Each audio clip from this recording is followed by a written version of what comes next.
Well, good morning. I'd like to welcome everybody who's attending this webinar, the subject of which is bracing and exercise therapy for all ages. And this is an SRS and SOSORT collaboration. This is a webinar for all manners of health professionals from across the spectrum who look after patients in a non-operative or conservative way. It's presented today by the Scoliosis Research Society and the Society on Scoliosis, Orthopaedic, and Rehab Treatment. And we're very pleased to have an expert list of panelists today. Today, we will be reviewing the evidence for bracing with Sabrina Donzelli, current practice guidelines and consensus for bracing for adults and adolescents with Sabrina Donzelli and Brian Smith, scoliosis specific exercise therapy, evidence, guidelines, and consensus for adults and adolescents with Eric Parent and Stephen Glassman. We will be putting it all together, best practices panel with Dr. Tim Horesco and Sabrina Donzelli. And at the end, we'll review several case discussions. After each of these mini subjects, we'd like to encourage using the question and answer function questions, and we will be answering questions after each segment. The learning objective today are to describe the proper protocols for bracing and scoliosis specific exercises, implement non-operative management strategies to your clinical practice. We'd like to identify patients that would benefit from bracing and/or scoliosis specific exercise treatments.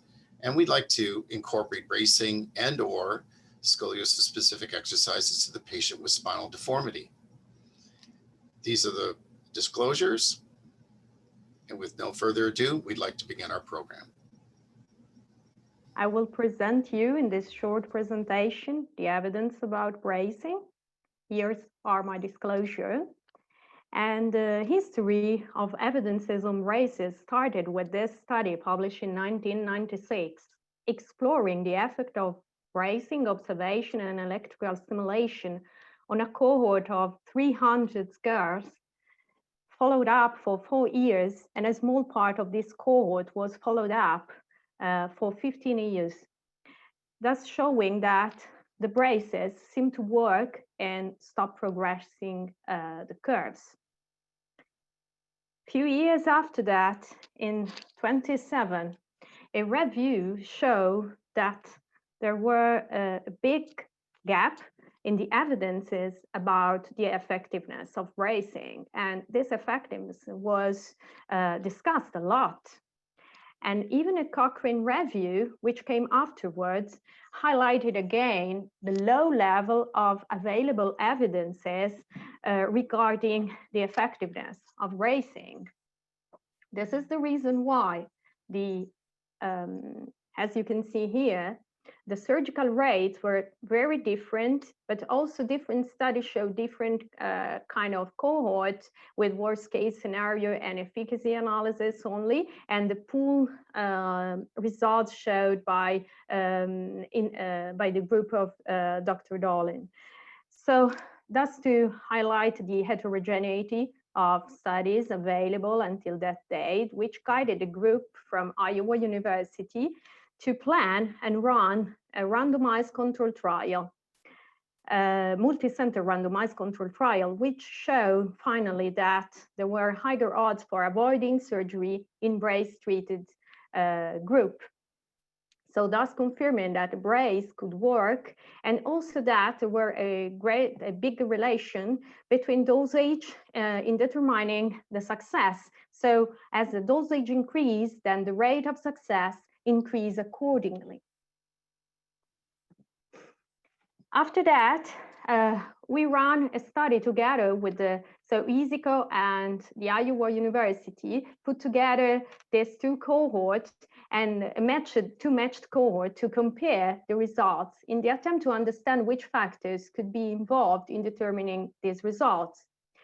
The main differences between the two cohorts was on the average wearing time, which was 18 hours for the EASICO group and around 12 hours for the brace group.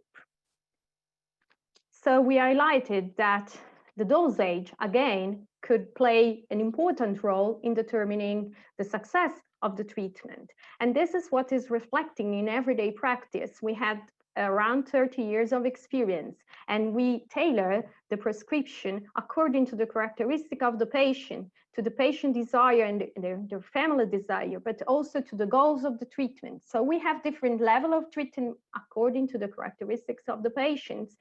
The basic characteristic could be the Kobe angle at the first evaluation, and then we adjust also not only the type of brace or the type of treatment, but also the dosage according to the final goal we are aimed to with our treatment. And it is important to share this with the patient. And as you can see here, there is a sort of step-by-step process related to the Kobe angle at the baseline, and the type of treatment we can prescribe according to the Kobe angle at baseline. And also patients who have severe curves or who are at the end of their growth around risk 3 demonstrated to have good results with the brace treatment. Thus, again, highlighting that higher dosage of bracing or super rigid brace could provide good results even in those subjects. So another paper I want to share with you is just highlighting what are the factors involved when a brace is not working. So maybe the brace is not fitting very well, is not working very well, is not effective. Maybe it could be related also to the orthotics expertise. But other factors are related to the dosage in terms of compliance. So is the patient really wearing the brace for the time prescribed? And then maybe sometimes the prescription is incorrect, thus meaning that the patient is wearing the brace for an insufficient time. So higher dosage could help in reaching the goal we want to, or the diagnosis could be incorrect. So my take-home message, a more personalized approach would provide better results. The dosage is at the basis of this personalization. And of course, to obtain good compliance, teamwork and good communication with the patient is essential. And so here, I thank you for your attention. And I'm open to questions you have. You can feel free write in the chat. I think that timing on bracing, yes, I will go through. I mean, when I talk about wearing brace, I mean full time.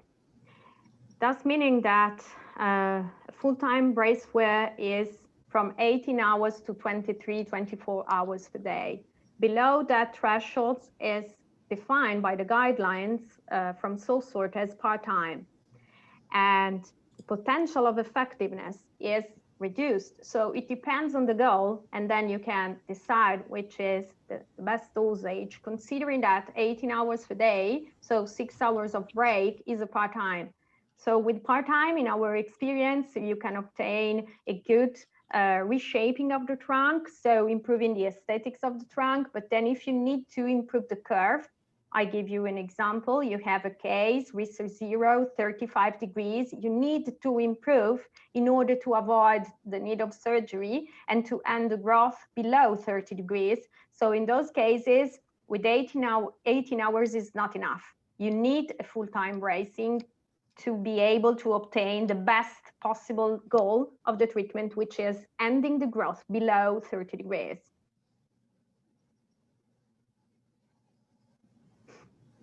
Yes, in a certain manner, Alessandro, we stratified these results. Then the dosage for our patient is very high, so it's difficult to stratify according to dosage because it's from 20 to 23 degrees.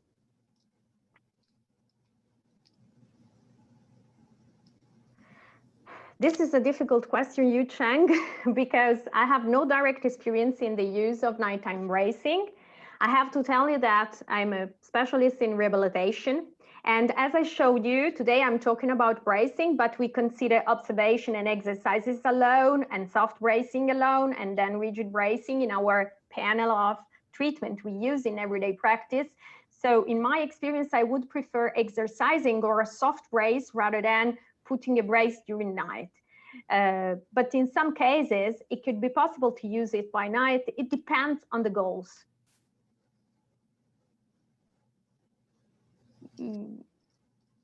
So regarding the type of bracing, mainly they are belonging to the sport concept. So you can find in the literature the description of those bracing. They have different material, but they follow the same criteria. And again, yes, we recommend even use of bracing with curves over 45. Then it depends on the patient, growth, risk score, type of curves, aesthetics of the trunk, and then we could decide if a brace is still a possibility in the attempt to avoid surgery or not. So it depends, but it could be. Sabrina, can I ask the question, is there a clear difference between worldwide bracing, full-time bracing? Is there published data that distinguish between, for instance, the braces you're using in Italy and Boston versus three-dimensional Rigo type braces? Is there clear evidence that shows differences? Thank you for the question. Unfortunately, we are still behind this. It would be great. In general terms, you will listen afterwards about the classification and bracing during this today. But in reality, there is no evidences comparing bracing. There is something in the literature, but then smaller cohort. And what the SOSORT consensus pointed out is that the expertise behind of the orthotists, of the medical doctors, of the physiotherapists, so the expertise of the entire team could make a difference more than the name of a brace. Because the brace are, if they are put on the patient, thinking on the correction with a good mechanical background, then I think that the brace will work. But the evidences in comparing different bracing are still missing, and we need large database to compare the results. Thank you, Sabrina. I think we'll move on to our next talk, and some of the questions, and keep them coming, please, will be addressed in the bulk of the rest of the program. So my second presentation is on the current practice guidelines and consensus for bracing adults. So first, I want to touch base about the aim of bracing in adults and about the reasons behind a patient is requesting a brace. The reasons behind the patient is requesting a brace are improving the curve, because even though they are adults and maybe they already had a treatment during growth, they want to improve their curves. They are worried about the progression. They want to improve their aesthetics. And it's incredible how much an adult could want to improve the aesthetics. And also sometimes they want to avoid exercises. They would prefer a passive treatment. In reality, aims of bracing could be improve the pain and improve the support of the spine, as most of the patients complaining that they have difficulties in standing for a longer period, and in the middle of the day, they need to lay down. Concerning the evidence, here we are really in the beginning of this path. I think that in the next maybe 20 years, we will have something stronger. But until now, we have just few observational studies with cohorts in which the specialists tried to put bracing, different kind of bracing. And again, we will have the problem in comparing different braces in adult cohort. These are the most recent cohort published results from Dr. de Mauroy about the use of polyethylene bracing in adults. As you can see, there are very long follow-up of these patients with good results, even in the correction of the curves. Earlier, another study came out about the effect of bracing, and this was a retrospective study showing that this kind of bracing made with very thin plastics were improving the curves independently on the type of scoliosis. So for idiopathic, degenerative, and de novo scoliosis, they show some improvement. As you can see in this graph, they had an improvement in the Cobb angle or a stabilization of the Cobb angle during the treatment.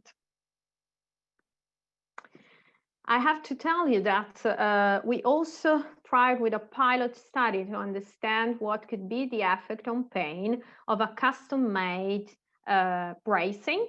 And this is the short-term results. So what were the effect on pain after 1 month? But then we move forward and we are now going out with a publication on the longer-term results, which is 6 months of the use of this study. Exploring the effect of pain of this custom-made brace developed for scoliosis subjects. And as you can see here, we found an improvement in pain during this brace wear. The patient just wore it for 3-4 hours per day, so part-time wearing, just to support the spine and to improve the pain. So here's my conclusion on this topic. We need a lot of evidence. We need a lot of experience, because the experience is also at the very beginning in this field for conservative treatment in adult scoliosis.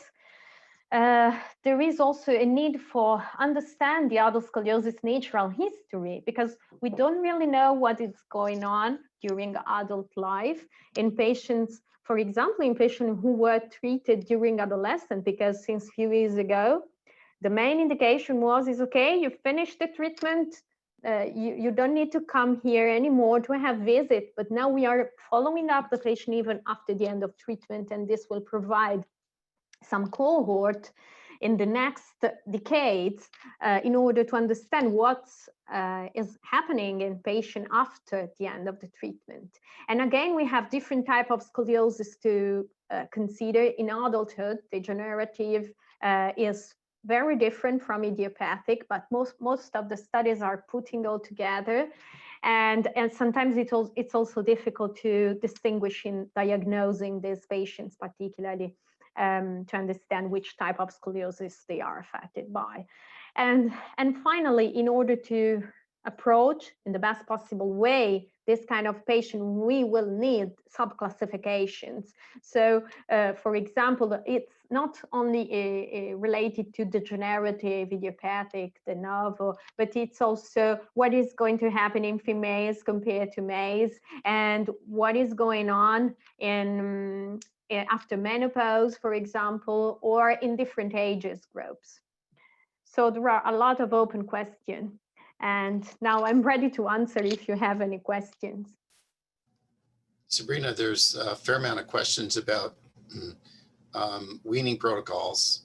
So I know that we're going to talk about your best practices, but just in general terms, when do you wean?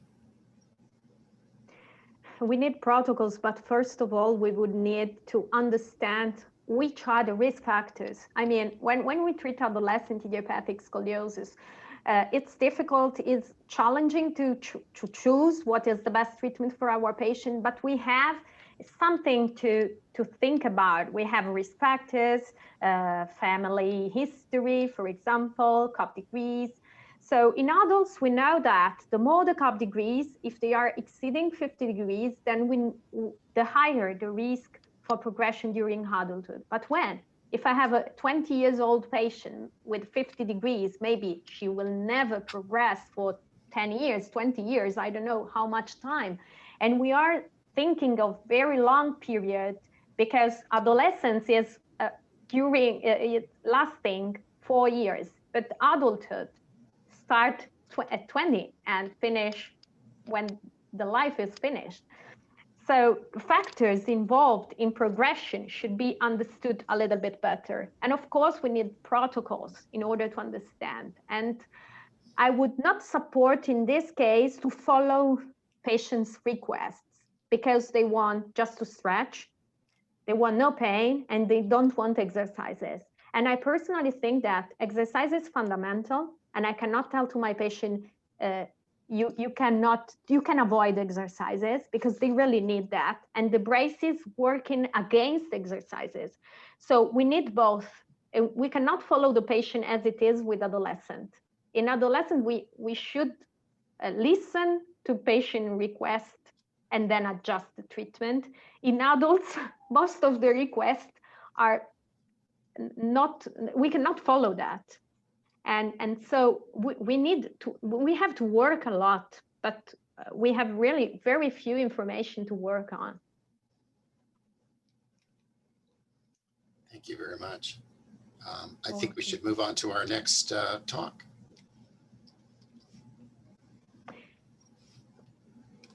I introduce now Dr. Brian Smith.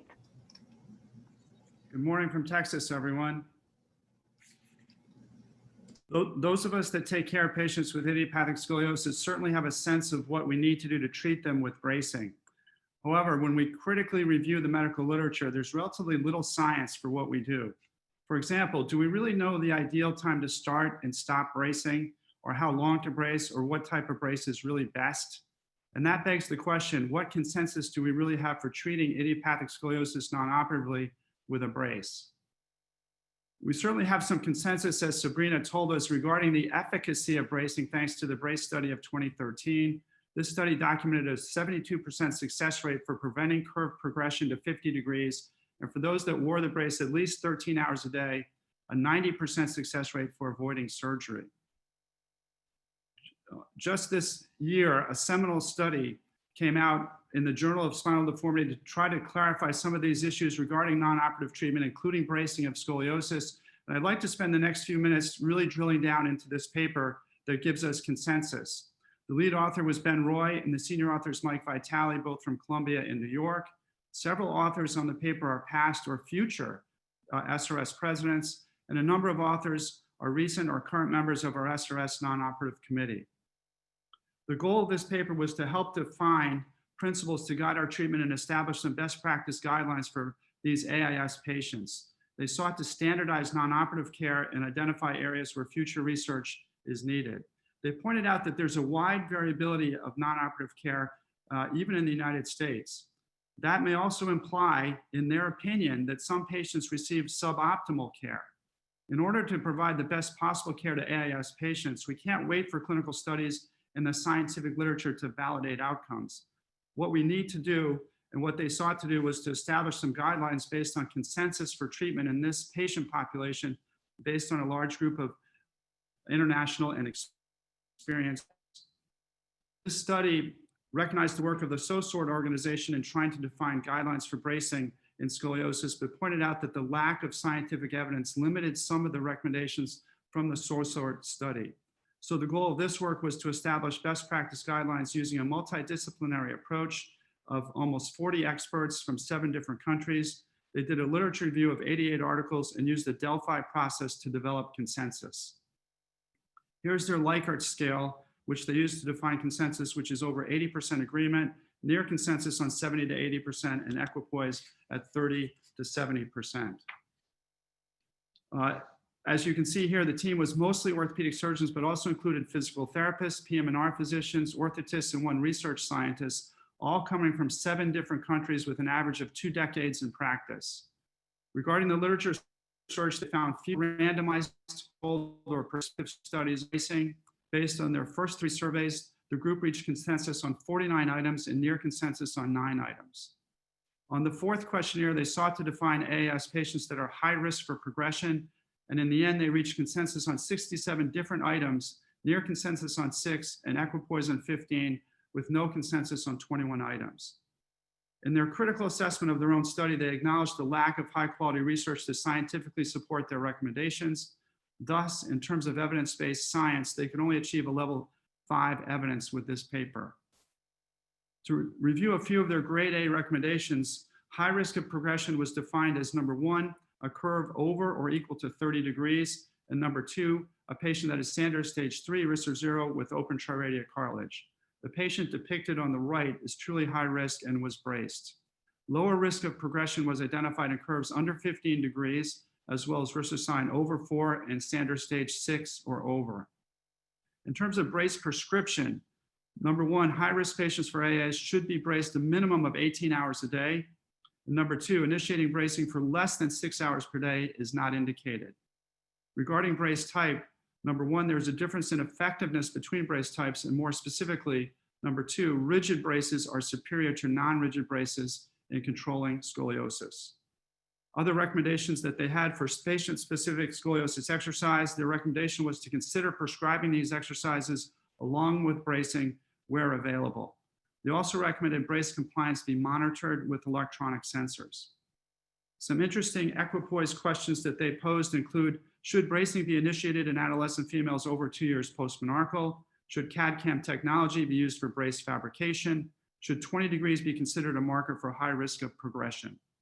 And finally, in terms of areas of future research, they thought good questions to pursue are what curve sizes are ideal to start bracing, and what should be the frequency and follow-up of imaging studies in brace patients.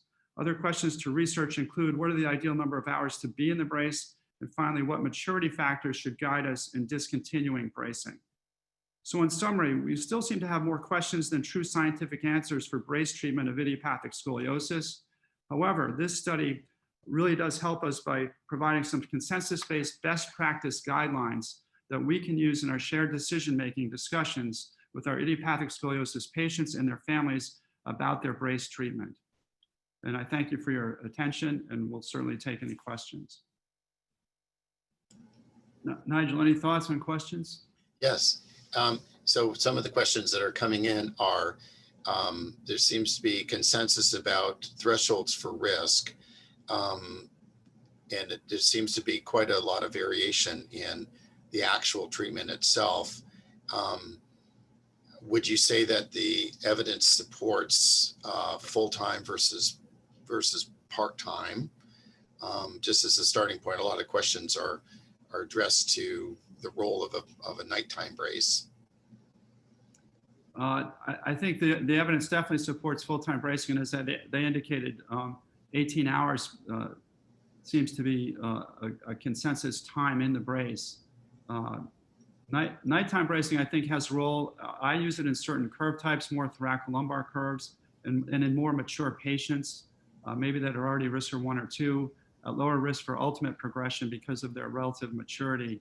And again, some patients or children simply will not wear a brace to school, and that sort of means that getting 18 hours in is impossible. So I think the nighttime brace may have a role in certain patients that are predisposed not to wear it full time.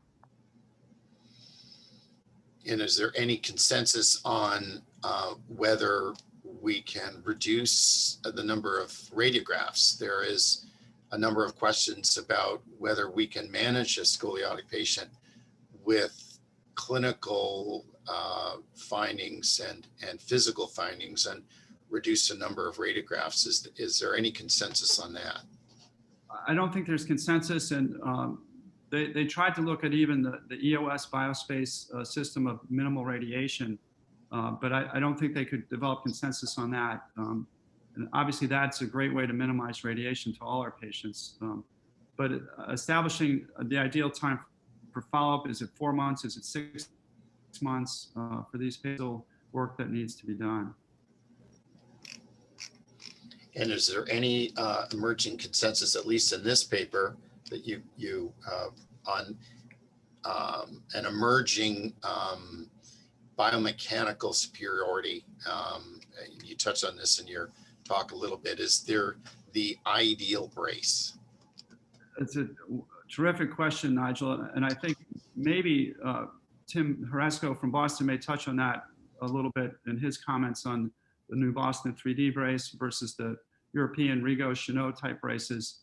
But clearly bracing has evolved from simply coronal plane with little attention to the sagittal plane to now a multi-directional, three-dimensional effort to control the trunk and reaching it in space. And I think, again, our research will tell us what's best in terms of the long-term outcomes regarding these new braces. But in our country, at least the United States, we're still looking for studies on the new European braces and their efficacy. I know they're very popular in Europe, but we're still waiting on those studies in our country. So maybe Tim could give us some insight on that when he talks about his experience with the Boston and the new Boston 3D brace.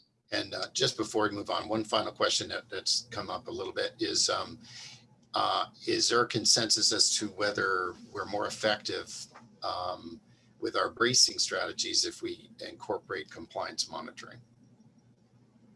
I think we're more effective in understanding the effect of that in that individual patient in general, and in patients in general with compliance monitoring in terms of outcomes.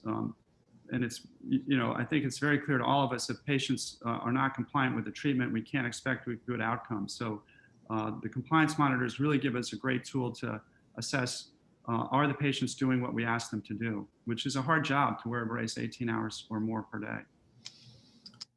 Well, with that, Brian, thank you so much. Excellent paper, and we'll move on to our next paper. Thank you. So welcome, everyone. I'm happy to talk now about scoliosis-specific exercise therapy. I have no specific disclosure on the topic.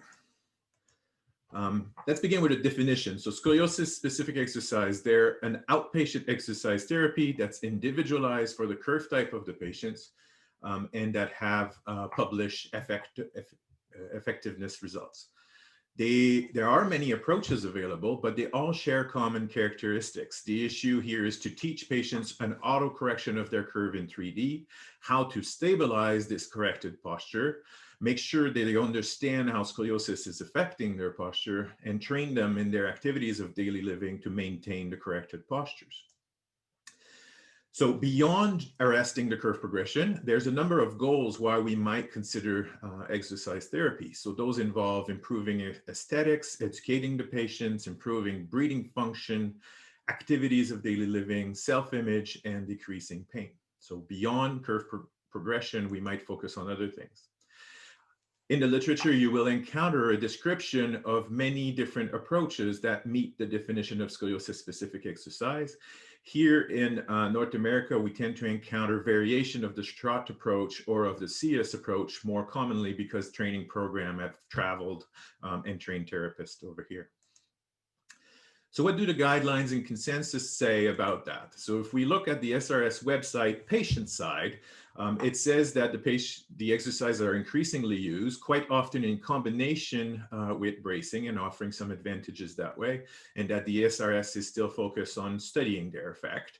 There is limited evidence that they might help look straighter and improve the breathing, but then they caution patients that there is little evidence that physical therapy is more effective than doing nothing to stop curve progression during growth. And they conclude by saying the doctors may still prescribe these exercises to address specific needs. If we look on the professional side, then the advice is that physical therapies, among other therapies that have not demonstrated scientific value, and that they can be utilized to address other benefits, but they caution professionals to not utilize them to treat the curves in hopes of improving scoliosis. If we dig into the Educational Resource Center of the SRS and the ETACs, we find that there's a statement that says there's currently very limited evidence that exercise can change the natural history of scoliosis. And that still is based on Mordecai's review from 2012. So we'll review later, there's evidence beyond that. Most practitioners believe it can help with back discomfort, so there's a consensus around there. And when digging deeper about the evidence, they were reviewing a nice systematic review by Dr. Negrini in 2008 that showed the methodology of the quality of the studies was low, mostly because there was not a lot of controlled studies and they were quite heterogeneous. But it appeared that the exercise may slow curve progression when attempted before the beginning of the growth spurt, and if it's tried after the growth completion, there was chance of improving Cobb angles with exercises. But still, the conclusion in the ETACs is that it's plausible that exercise might improve scoliosis, but evidence was weak that it could alter natural history.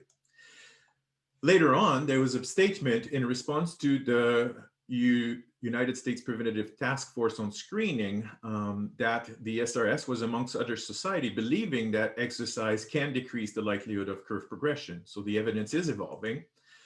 And in the SOSORT guidelines from 2016, there's recommendations as to which patients we should consider using exercises for. So with regards to using exercises alone as the main mode of treatment, this should be considered in depending on the curve severity. So in the mild and the moderate severity category, there could be a place. And depending on the clinician's judgment of the risk of progression, in mild curve, it could be indicated in all skeletal maturity ranges, but in more moderate curve, then we would be reserved to more mature cases when we consider using it alone. However, the guidelines from SOSORT suggest that every time we consider treatment with bracing or more aggressive approaches, we could combine with exercise, and therefore exercise could have a place in mild, moderate, and severe cases refusing surgery without regards to the range of skeletal maturity. But here we're talking about in combination with a bracing treatment. So where's the evidence now? We still have the only Cochrane review on the topic dating back to 2012. As far as I know, this is still under review. So a new version is about to come. It was based on 2 studies that provided positive effect, suggesting that exercise might be useful. But because of the quality and because of the lack of more studies, it was suggested that we needed more evidence. Since then, in the last 5 years, I was able to inventory 9 systematic reviews on the effect of exercise. I talk about them all because they tend to grab different numbers of studies. Overall, the message is quite positive. I highlighted in greens the ones that conclude that exercise does have a positive effect.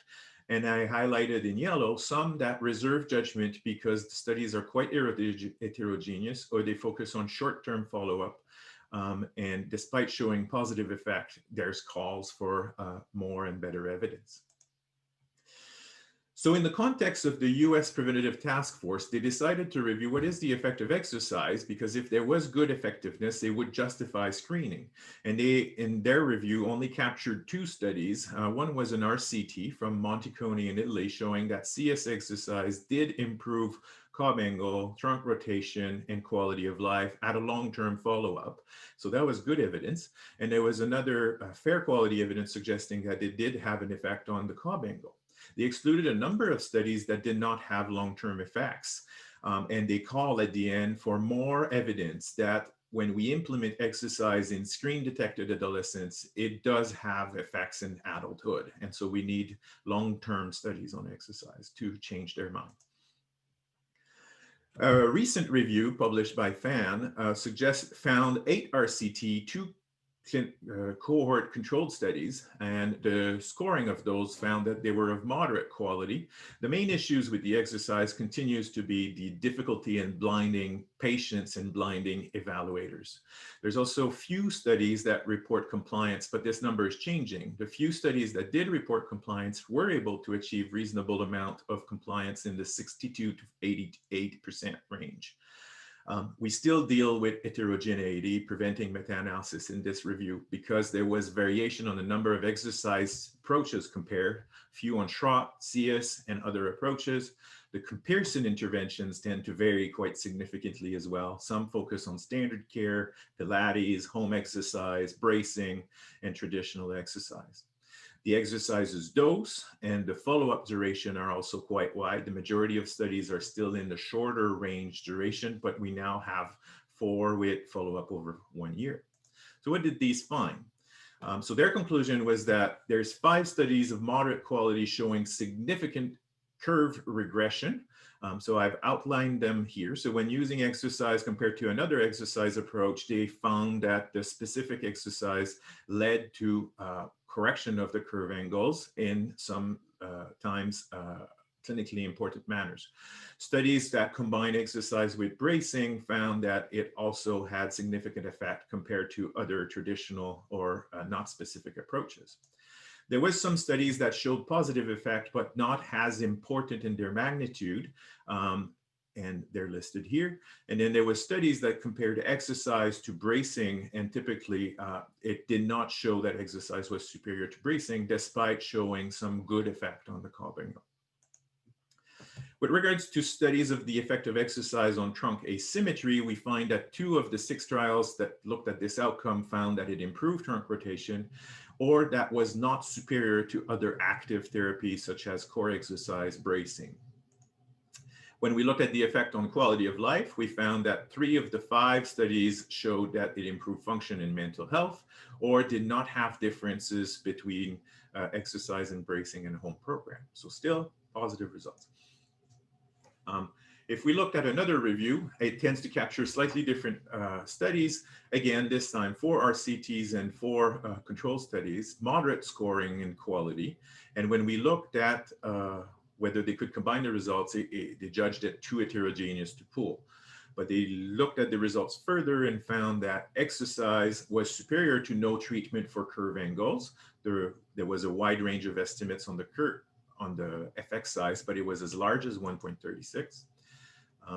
SSEs, so specific exercise, were superior to standard exercise with 5 studies looking at this topic, and it was significant in 3 of those 5 with effect size that range from moderate to very large. Unfortunately, we still have very few studies that compare different specific exercise methods, so they could not look at this question.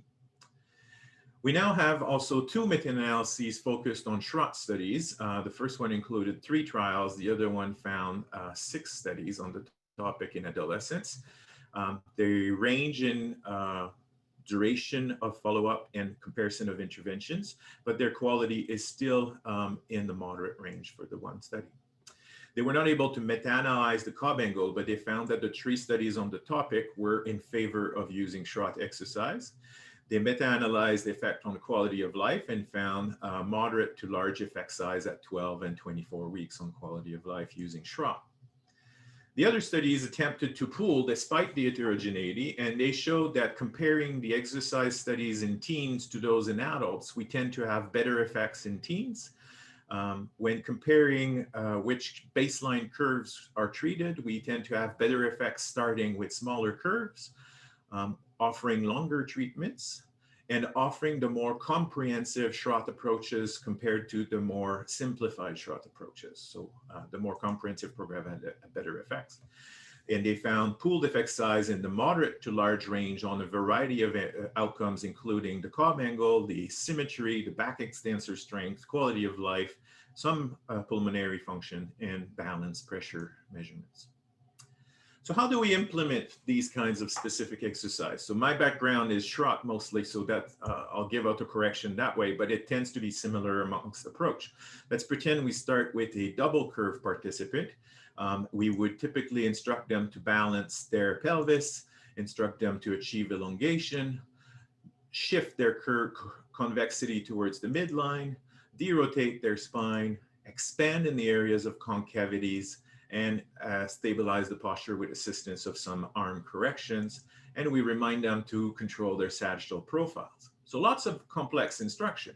So we did in a study using ultrasound imaging and compared the curve in standing on the left side, natural standing. Then if we just ask the patients to lie down on their side, there's some reduction in their curve from lying down. If we position the patients with some props to try to achieve some correction, we achieve a little bit more correction. And if we instruct them to do all these complex corrections, they achieve even further improvement, including derotations and reduction of their interapical distances with minimal compensations above and below. So that was proving that while the patient performed the exercise, they're able to integrate the different corrections that we ask of them. So how is it taught? So here's an example of a patient with a single curve. If we're teaching them to side shift their spine to the concave side and move their ventral prominence sideways, upwards and backwards, we can passively direct them initially. Eventually, we move to verbal cues and tactile cues to just instruct them to use their own control to do the corrections.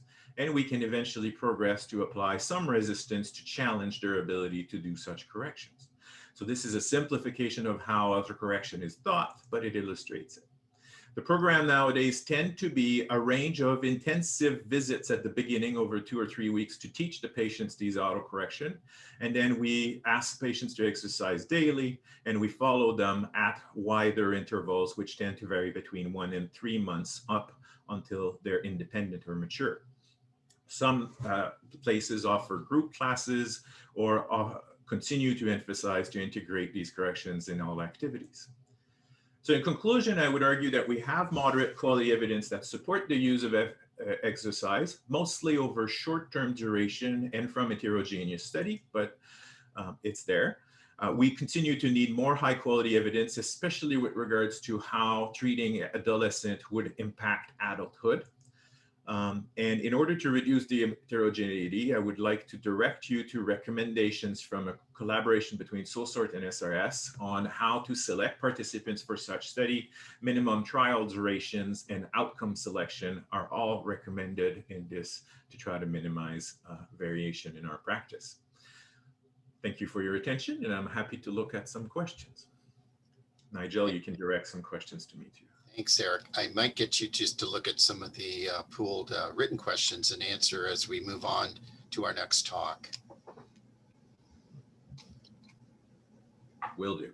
And that was a brilliant, one of the best talks anybody will ever hear on the review of exercise for scoliosis. And Eric, I would just invite you to answer a lot of questions that generated. Thank you.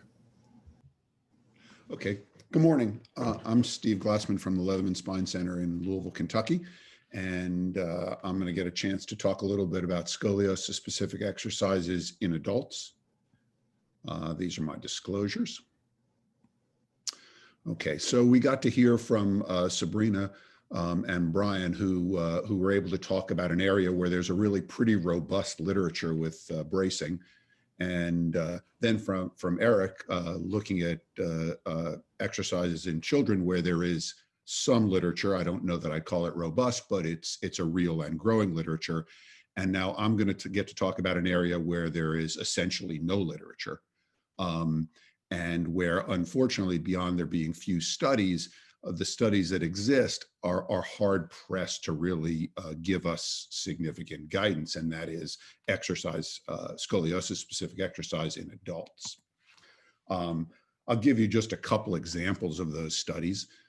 There's several sort of along this line, which is what are surgeons' attitudes towards this exercise programs. And when you're doing survey studies about things, that means that you don't really have a strong literature to work with. The sort of sum and substance of that article is that even in surgeons who believe this is an effective or potentially effective treatment in kids, they're sort of skeptical about what it would do in adults. There are some actual studies that are a bit more robust. This is an example. This is an RCT looking at the effect of exercise in adults, but also with cognitive rehabilitation given to the same patients, right? So this was a randomized study, so it's a pretty high quality study, but it's hard to tease out whether you're seeing the effect of the exercise or whether you're seeing the effect of the CBT. And when you look at the results, the improvement the patients get, this is ODI, so 12 points of ODI improvement is a marginal, it's an MCID improvement, but not overwhelming. And the question is, where does that really come from? You see a little bit of change in radiographic appearance, but 4 degrees of change in a scoliosis in adults, probably not really meaningful. And this is sort of what the literature looks like in general. It is growing to some degree, but I don't think it's at a point where we could really look at it and use it to drive our decision making. So what I'm going to do instead is talk a little bit about sort of how I think about this, and in particular, a couple patient groups where I use scoliosis specific exercise in adults and what the rationale in my mind would be for that. I'm sorry that that's less good than if we had a literature, but it's what we have to work with. So the first example of a patient group that I think these exercise programs make sense, whether it's Schroth or whether it's Sees or whatever the program might be, would be sort of middle-aged adults with large but reasonably balanced curves. So this is a woman that I saw, and she was age 58. It was about 7 or 8 years ago. I think that, Eric just showed you a video where you use the exercises to, change the alignment of the curves. But in these adults, a number of the segments are going to be really stiff, right? Even if you get in and push on them physically or push on them surgically, you have trouble correcting them. Patients are going to have a real difficulty making correction in the curve itself. But in reality, what takes these patients from being non-surgical patients to surgical patients is typically not progression of the curve. It's, I don't know if you can see my arrow, but if you look down here at the base of the curve at, in this case, maybe L3-4, patients get degeneration below the curve. It's often rotational, not necessarily just medial or lateral. They get neurogenic symptoms, they get nerve compression, and that's what drives them to surgery. And so the ability to control that rotationally and to control their balance can often make the difference between this is a curve that's substantial but non-surgical and a patient that all of a sudden is having severe radicular pain. And when you fix that problem, it's very hard to do it without a big operation that addresses the curve as well. So remember that these patients go a long time without needing surgery, without a lot of symptoms. So the difference in the amount of rotational control or degeneration and collapse at those margins that drives them to being surgical is very small, right? They come in with often the same picture as they had 6 months before, and now all of a sudden they're very symptomatic. And what that means to me is you don't need dramatic changes in the alignment to be doing something good for them. So this is a population I like. They have to start reasonably well balanced because in older adults, you're unlikely to get them to radically change their balance or alignment with exercise.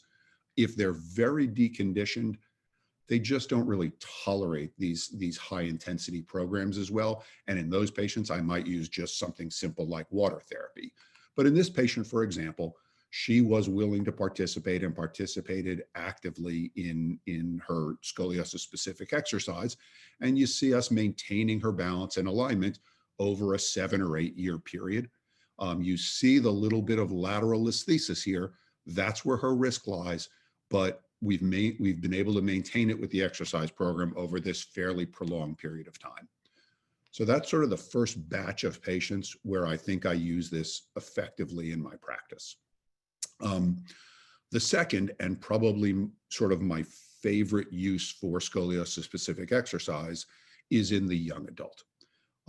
So this is a patient who, is coming out of adolescence.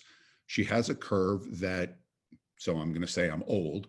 When I started practice 30 years ago, this patient got operated on, right? 40 degrees was a line at which we said, okay, the patient needs surgery. Now, that's obviously not how we think about it anymore, but this is a patient who is going to carry some risk into adulthood. And again, the risk is not typically at the apex of the curve. The risk is typically in the lower lumbar spine, where they're going to have the same age-appropriate degeneration that everyone gets as they get older, but it's affected by the fact that the loading on that is not symmetric loading. It's a scoliosis above it.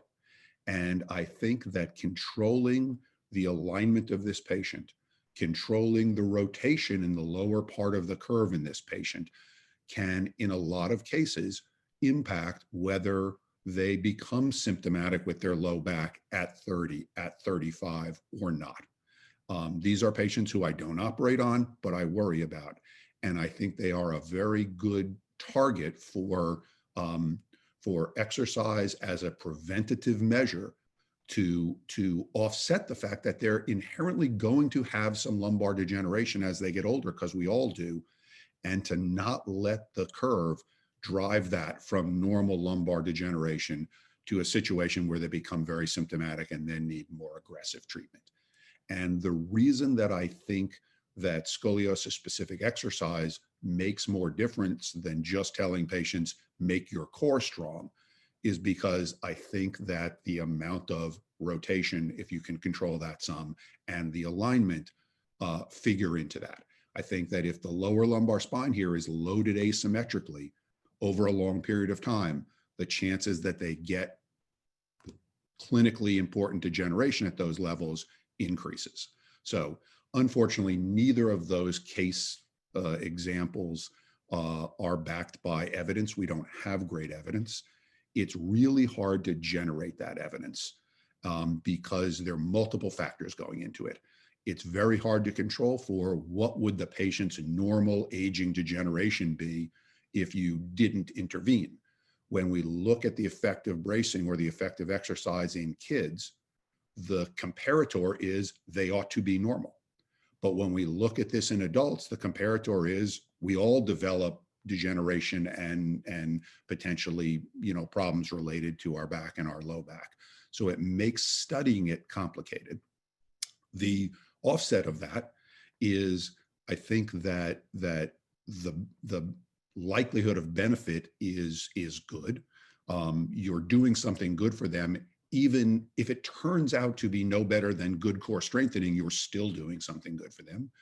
And I think the likelihood of harm is very small, right? So we know, as much as we don't like it, children, when we put them in braces, if they don't work in controlling the curve, it was nothing but downside, right?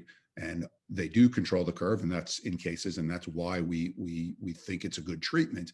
But in the patients for whom that doesn't work, we didn't do something great for them. In this instance, we're doing something good, even for the patients that it doesn't give us the ultimate effect that we're looking for. So I think that's my rationale, and two examples of cases where I think it makes really particular sense. So I apologize that I didn't have a better literature to talk about, and hopefully we will have that in the future, but I appreciate your attention. Thank you very much. Steve, thank you very much for that difficult topic to cover. I appreciate that there is a positive literature.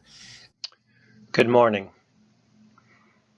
I'm Dr. M. Timothy Resco from Boston Children's Hospital, and I'm here today to talk about the non-operative care of patients with scoliosis.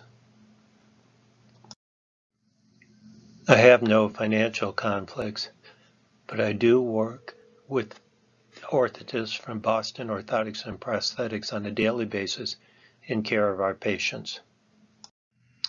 Today I'll discuss who we treat with bracing in a physical therapy program, and how we brace our patients. I have evolved to using bracing in infantile scoliosis, as I was unhappy with the disadvantage of having general anesthesia in these young patients.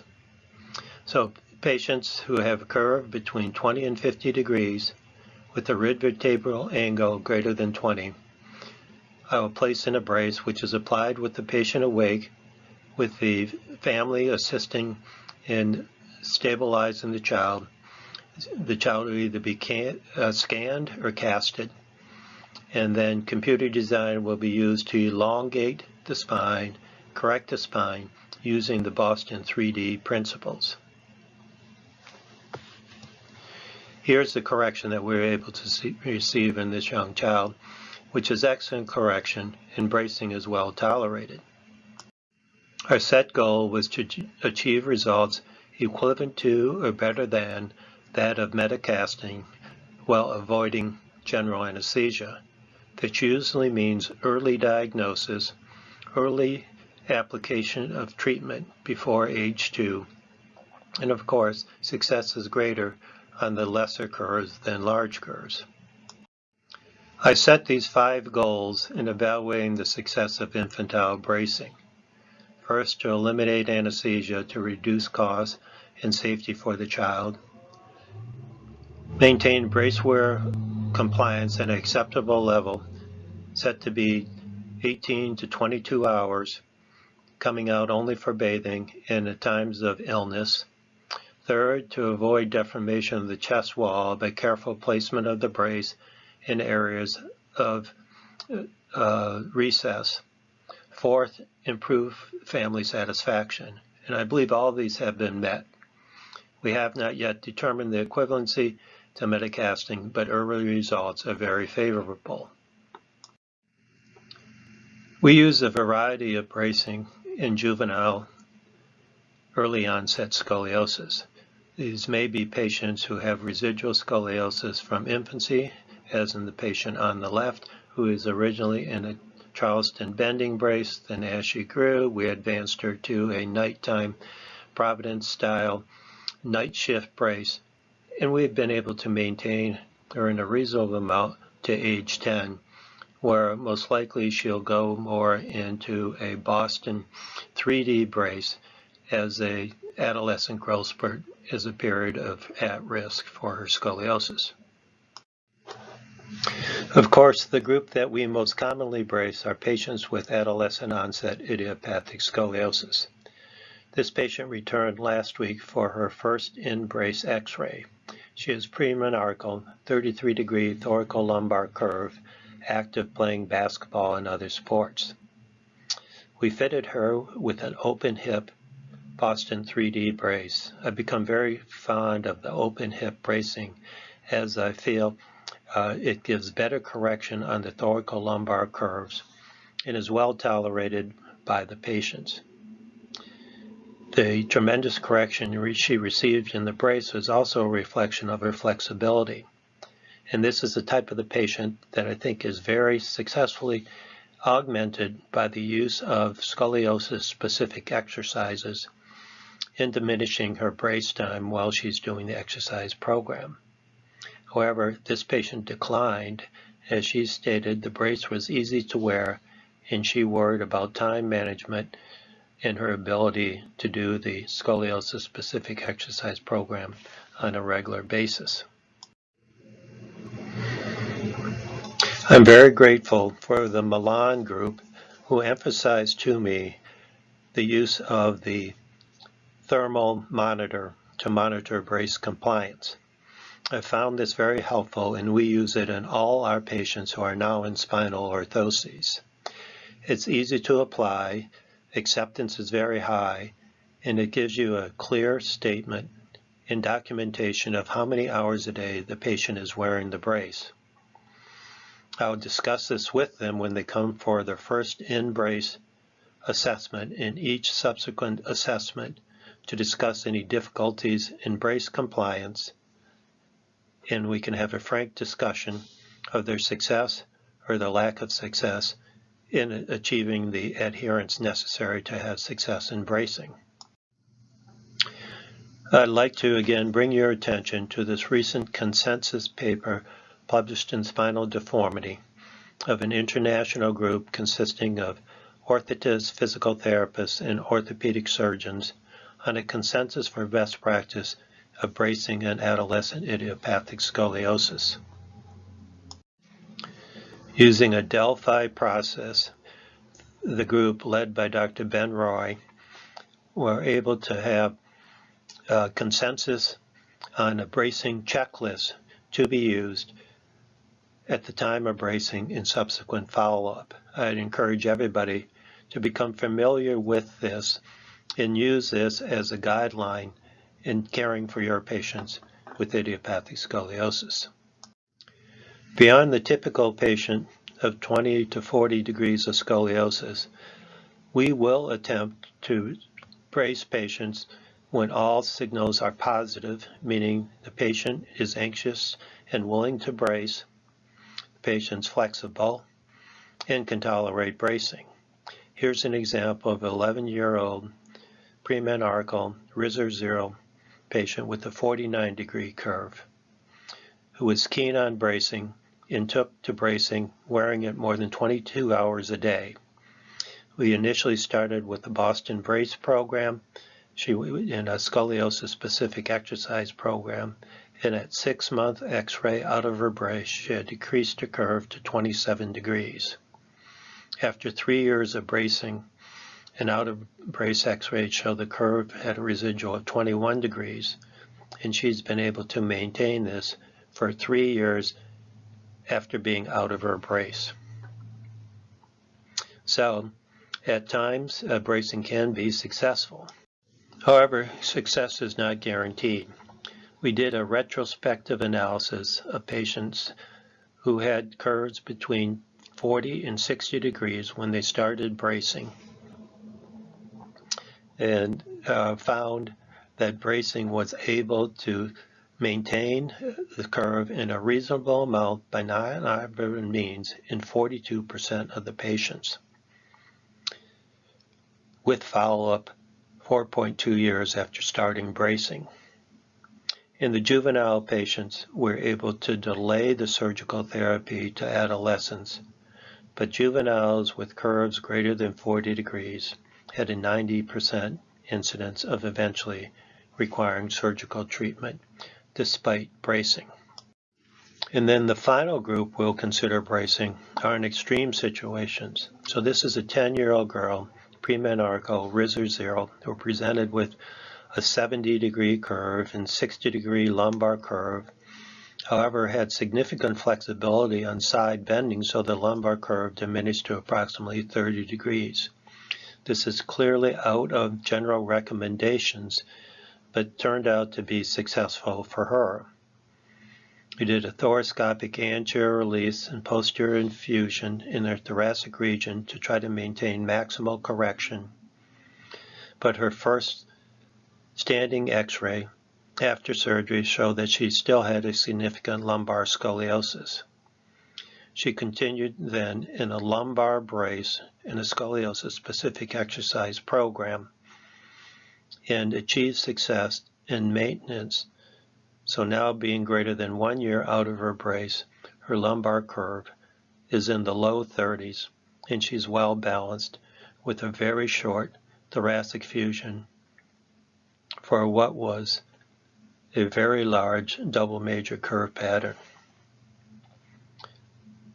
So this creative use of bracing in conjunction with surgery can be considered when lumbar flexibility is present on the preoperative bending film.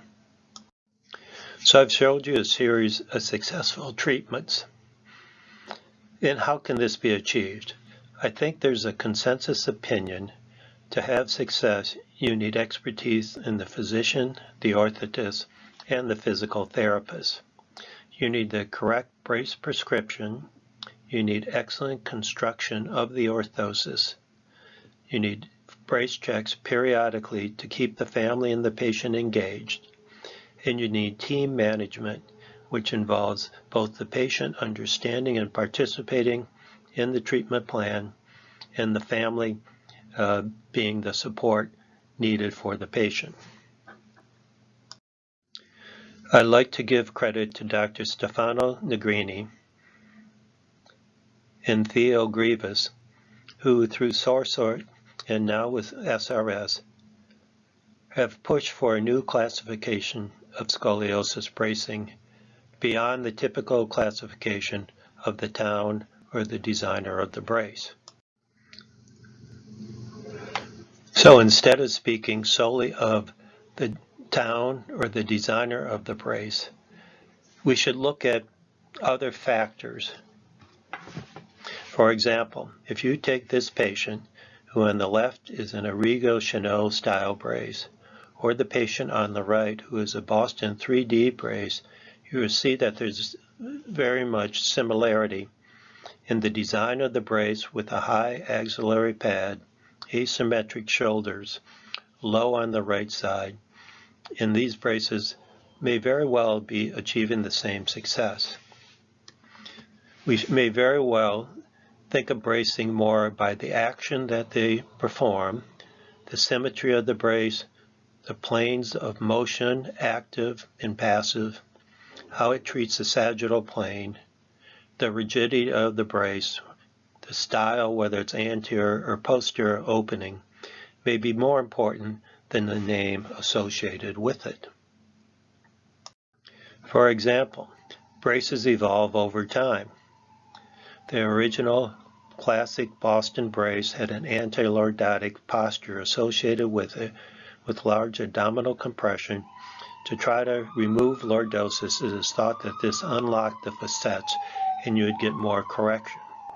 However, it was tolerated poorly, and quickly they advanced to a 15 degree of lordosis in the lumbar spine, which was a brace which was used more in the 80s and early 90s, until CAD-CAM design became popular and each custom-made brace was a standard in the early 2000 years, up into 2015 or so, when the Boston 3D design came along, which looked for transverse and axial correction, as well as elongation of the spine.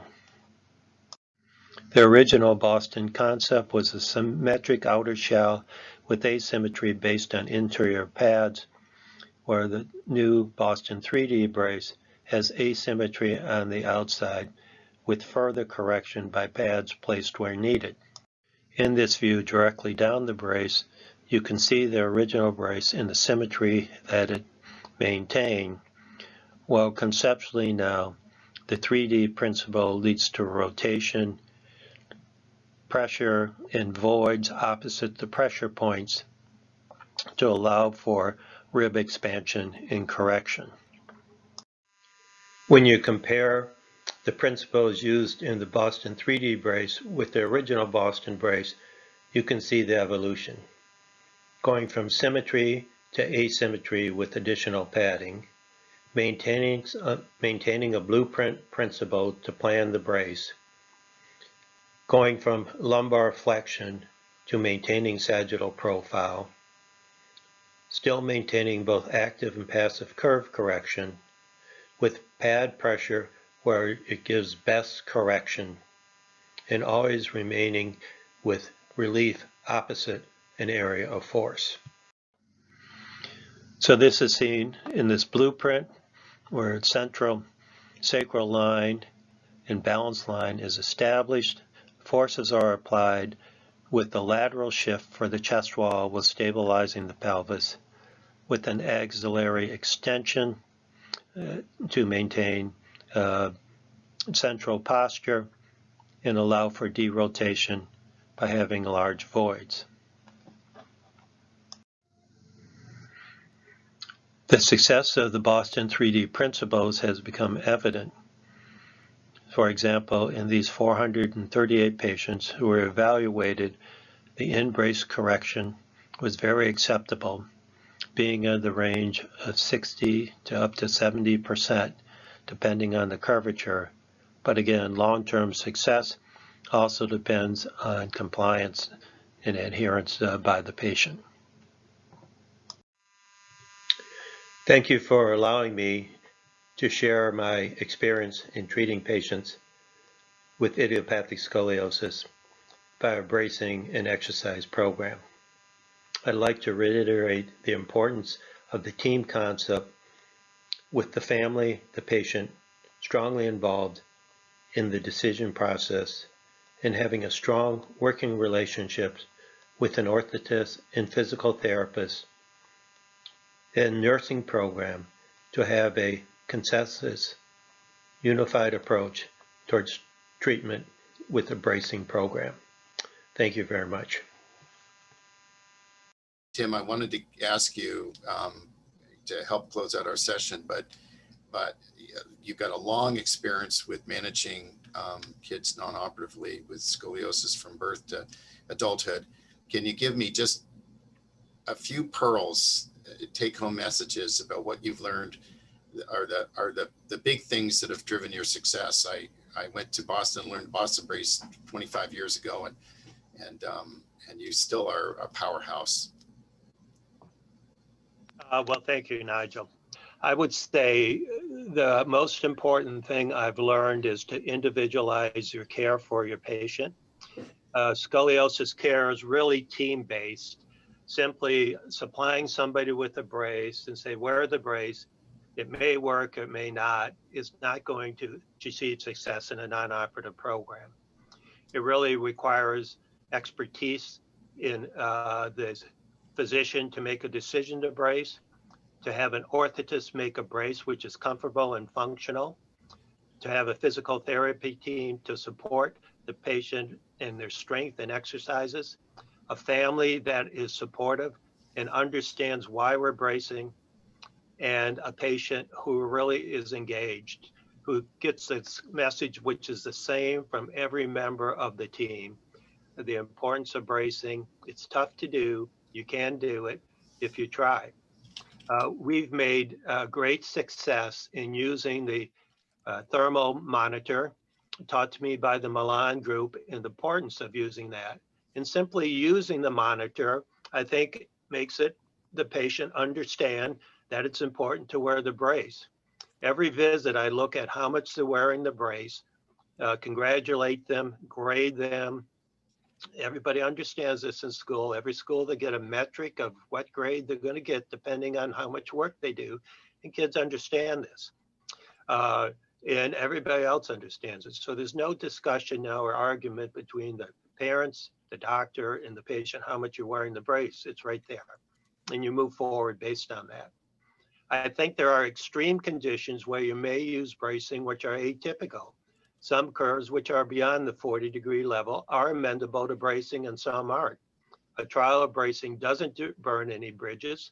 We hear this all the time in growth sparing surgery, but certainly true for bracing. So I'll brace some patients who are beyond 40 degrees and have success and monitor them 6 months. If the curve is getting worse, then you move on to plan B. And then the final thing, I think all the bracing are taking principles from other bracing experience and they're becoming quite similar in their appearance. So a Riga Chanot brace versus a Boston 3D brace, as you see in the presentation.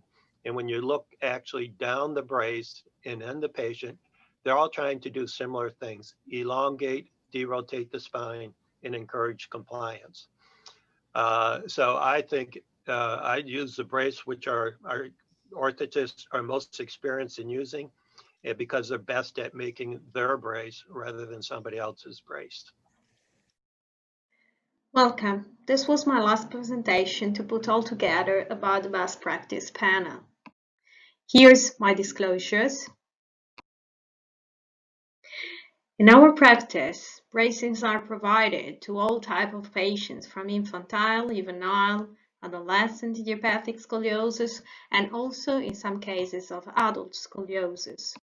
So this personalized conservative approach regards all patients' type and is decided according to the characteristic of the patient at the first evaluation and according to the risk factors evaluated and the goals of the treatment. The real challenge for a clinician in everyday practice is to choose the correct step in order to avoid too much burden for the patient or not enough efficacy. To support my next statement, I want to show you the results from this large cohort of patients we analyzed a few years ago and we have not published yet. We aimed in understanding if the primary outcome considered as treatment success, ending the treatment below 30 degrees, and a secondary outcome, meaning ending the treatment, avoiding surgery, was possible thanks to which factors. What we have found was that treatment intensity increased with cup degrees in agreement with this personalized approach I showed you before. And again, that the risk for surgery was strongly related to the declared compliance. So that research, together with other studies, highlighted the importance of dosage prescription and patient management. If I had to list the most important factors involved in good compliance, I could include communication with patients and family, but also the expertise of the professionals involved, including the medical doctors, the physiotherapists, the orthotist, psychologist. Understanding how the treatment works and make the patients and family aware on how the treatment works is an essential element to obtain good compliance to the treatment. Sharing the goals and adjust the goal to the patient needs is important too. And these are all related to teamwork, but also aesthetics play an important role.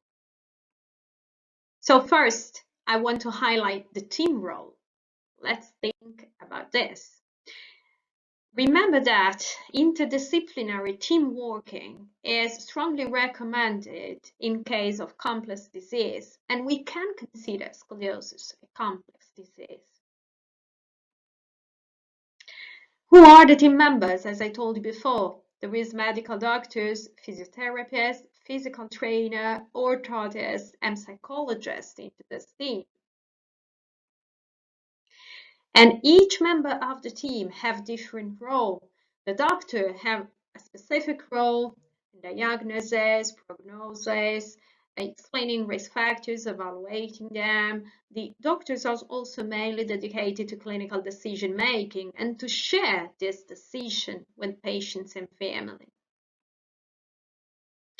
But the physiotherapist has a pivotal role in the team, as he is the thread union between patients and physician and between the orthotist and the physician. And it seems that they are able to increase compliance, not only to bracing, but also to exercising. I want to add around the team the dosage records and the importance of compliance monitor, the objective monitoring of compliance, and the data you can gather from this collection of records are important also in helping the patient in complying, to give them this sort of feedback on what they did and how can they improve their compliance in order to obtain a better result. The records coming from the objective compliance monitor are also useful for clinical decision making and for understanding the treatment effects. So most of you ask in the chat if 16 hours per day would be effective. So by measuring objectively the number of hours of brace wear, we will be able in the future to understand which is the best dosage for that particular patient to obtain a specific result. So teamwork and a good team include agreed aims and sharing the same messages for the patient. So using the same message for the patient, which is given finally a stronger support to the patient.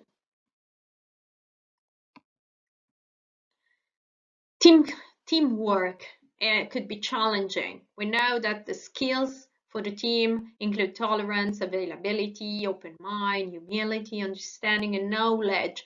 And it is hard work to work in a team, but it is so important. And then last but not least, the aesthetics. I talked to you about aesthetics, and of course, this is playing a role in compliance and in the results of the treatment. Remember that in a consensus made by SOSORT and highlighted in the last version of the SOSORT guidelines, the general goals at the first level, there is aesthetics. And this is considered by most of the experts, as well as for the patients, one of the most important goals of treatment.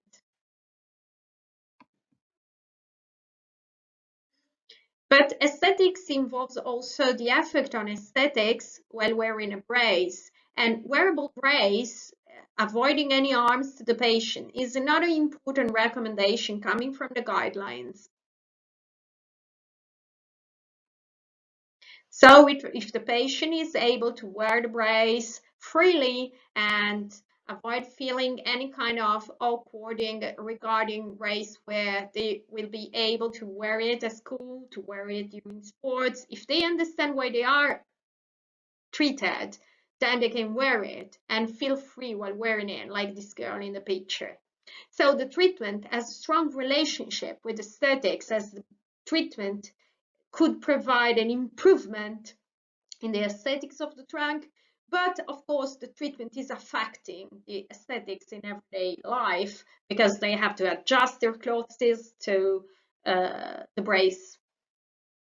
But this is strongly related also to compliance and to quality of life. So giving a lot of attention to this part of the treatment is essential also to obtain a good compliance. So my take-home messages: Talk to the patient and family. Required a big effort, but is essential. Justify your treatment choice. It's not just a choice which is helping you in avoiding any kind of progression. Justify your choice, why you are prescribing that kind of brace and with that dosage. Not wear it as much as you can. Other members in the team should be involved in supporting these choices by making a stronger message for our patient, encouraging them to, like in sports activity, to comply as much as they can to the prescribed regimen. Make patient aware of how treatment works. I give you an example. We need to explain to the patient that if they wear the brace very well 23 hours for 4 months and then they stop it and they start wearing it just part-time for 12 hours per day, then they will lose all the results because we need a gradual weaning. So we need to share what we know about how treatment works in order to help our patients to perform the treatment in the best possible way, which is not just wear it as much as you can, but wear it consistently by helping them in showing the results from an objective monitor. So wear it every day, same time, same number of hours. And when I tell you we can reduce the dosage, but we will need to reduce gradually in order to avoid to lose the correction we obtained and to stabilize the curve until the end of growth. Try to second and understand patient needs.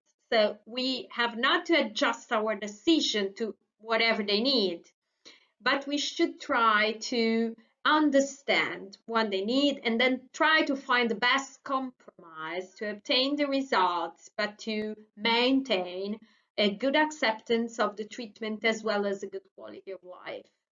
And measure compliance. We have a long experiences, around 10 years, using objective monitor for compliance.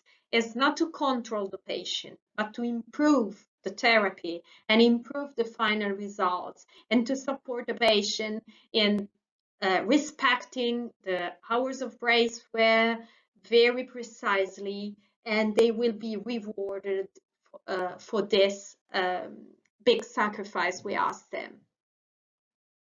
And I thank you for your kind attention. So what I would say is that you've heard from some of the powerhouses in effective bracing with Dr. Donzelli and Dr. Resco, who have established programs, really emphasizing the team approach.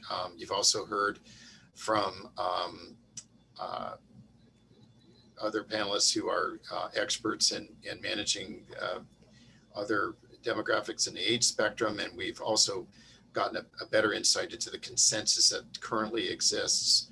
And I want to thank all the panelists for an exceptional job at distilling all the information that's out there. Certainly a lot of questions have arisen about just how to be effective, and I think we've gone a long way today toward clarifying that. So I want to thank our panelists. I want to thank the SRS and SOSORT for all these collaborative efforts that are ongoing. And please feel free to reach out to us and look at the websites for additional information. And we will make all of these talks available. And with that, I'd like to say goodbye and good health.